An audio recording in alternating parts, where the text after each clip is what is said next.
Just up this escalator, you'll find a world you might not have known existed. Just in time for wide, showing speed from that outside draw. Retama Park Racetrack, just outside of San Antonio, doesn't have horses running today. But they do have TVs and show races happening all over the country. So if it's running on these TVs, you got it? Absolutely. That's what we're here for. We didn't come to lay up. Bill and Larry are retired teachers and baseball coaches. Here comes your 3, Larry. About once a month, they come here to enjoy each other's company over a couple of cold ones and place a few wagers. I'm going to go make a bet.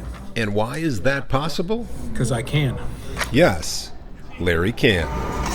Because betting on horses in the state of Texas is legal. But gambling on professional or collegiate sports is not. It doesn't make a lot of sense to these guys. What's the difference between gambling on a horse and gambling on the game tonight? There's no difference. And they're not alone. On the whim, I want 10, 10, and 20. Larry Sitter is Medina County Commissioner.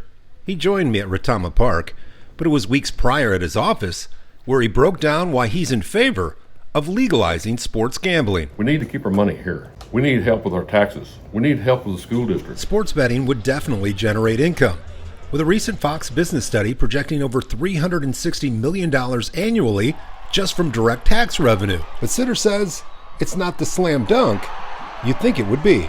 We'll pass the House. It's going to get held up by the Senate. This thing is very, very deep, politically nasty. Just 2 years ago, the Texas House had support for a resolution that would have opened the door for legalized sports betting. But Lieutenant Governor Dan Patrick said it didn't have the support of the Senate GOP. Advocates are hoping that changes this session. The best part of being Secretary of State was always the SO9, right? That's the best thing? Yeah, that's it. Former Texas Secretary of State John Scott is one of those advocates. Now a spokesman for the Texas Sports Betting Alliance, he understands the concerns those against it might have, but thinks the blueprint for safe legal betting is already there. It's allowed and is safely done in 39 other states. And that's, to me, really kind of the proof's in the pudding. There was an analysis done that said it was a little over $6 billion in illegal wagers being done by Texans online. To do it in the legal way, it gives us some guardrails. And that's really what it boils down to. To bet or not to bet isn't the question. It's if you want the money wagered to stay or not to stay here in Texas.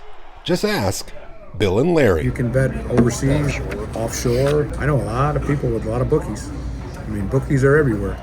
For Spectrum News, I'm Brian Bose.